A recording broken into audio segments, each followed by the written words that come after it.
29শে জুলাই কালকে India versus ইংল্যান্ডের মধ্যে ম্যাচটা শুরু হতে যাচ্ছে। তো এই ম্যাচে ইন্ডিয়ার প্লেইং 11 কী হবে সেটা নিয়ে একটা আলোচনা করব। তো ইন্ডিয়া প্লেইং 11 হওয়ার আগে বলে দিই, ইংল্যান্ডের বেন স্টোক, জোফরা আর্চার কিন্তু তারা খেলছেন না পরের ম্যাচে। তারা দুজন ছাড়াই কিন্তু ইংল্যান্ড টিম মাঠে নামবে। তো এইবার ইন্ডিয়া টিমে কি হতে পারে? ইন্ডিয়া টিমে জাসপ্রীত বুমরাহ হয়তো তিনি ফিট নেই, তিনি খেলবেন না, এবং ঋষভ পান্থ তিনি কিন্তু খেলবেন না। তো ইন্ডিয়া টিমটা কেমন হওয়া উচিত তো একটু আমরা আলোচনা করে যদি দেখি, ইন্ডিয়া টিমে দেখুন বাইরে যারা যারা আছে বুমরার বদলে, যেমন অর্শদীপ সিং, অসিত কৃষ্ণ দুজন। বুমরাহ যদি চলে যায় পেসার হিসেবে এদের দুজনকে আসতে হতে পারে। অনিল কম্বোজ বোলিং হিসেবে নিয়েছে, তার পারফরমেন্স কিন্তু খুব একটা ভালো ছিল না এই ম্যাচে, তার বদলে একজনকে নিতে হবে। ঋষভ পান্থ তিনি খেলবেন না চোটের কারণে, তো তিনি খেলতে পারবেন না পরের ম্যাচে, সেই কারণে তার জন্য একটা বিকল্প নিতে হবে। তো সেই বিকল্প আমাদের ধ্রুব জুরেলের আছে।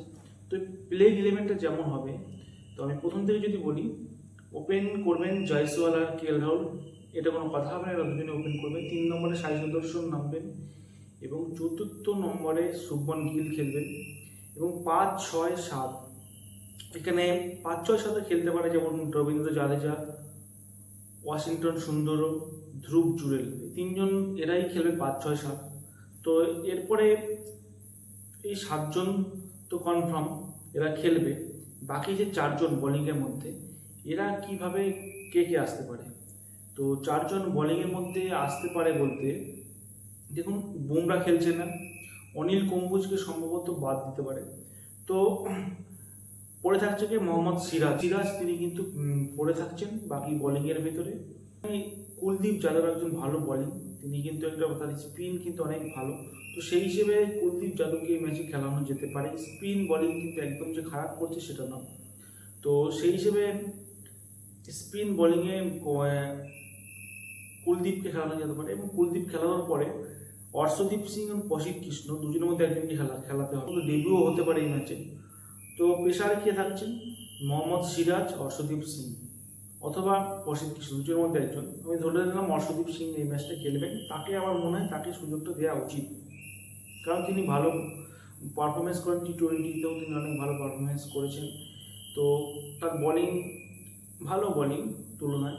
তো সেই হিসেবে আমি যদি মোহাম্মদ সিরাজ আর অর্শদীপ সিং যদি আমার থাকে বোলিং নিয়ে, তাহলে দুজন পেসার হচ্ছে।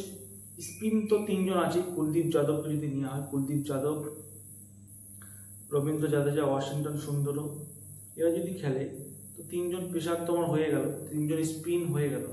তো একজন পেসারকে নেওয়া যেতে পারে, সেই হিসেবে শার্দুল ঠাকুরকে অপশনটা কিন্তু দেখা যেতে পারে। তো আমি যদি প্রথম থেকে একবার বলি, ইন্ডিয়ার দলের যে প্লেইং 11, তো সোহাল, কেএল রাহুল, সাই সুদর্শন, শুভমন গিল, ঋষভ পান্থ এই ম্যাচে খেলছে না, সম্ভবত 5 নম্বরে রবীন্দ্র জাদেজা, সুন্দর 6, ধ্রুব জুরেল 7, এবং যাদবের আগে শার্দুল ঠাকুর নামবে 8 নম্বর। শার্দুল ঠাকুর, দীপ যাদব, মোহাম্মদ সিরাজ, অর্শদীপ সিং, এই রকম একটা প্লেইং 11 হতে চলেছে।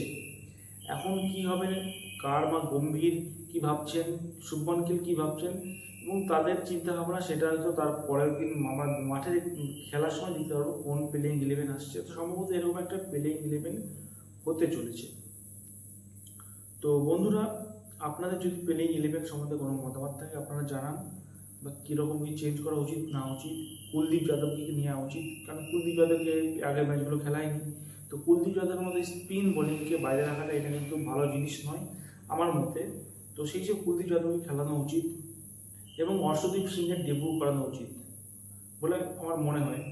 তো আপনাদের কি মতামত আপনারা কমেন্টে জানান, এবং আপনাদের মূল্যবান মতামত কমেন্টে জানান। তো চলুন বন্ধুরা, আপাতত বিদায় নিচ্ছি, দেখা হবে আবার নতুন একটা ভিডিও।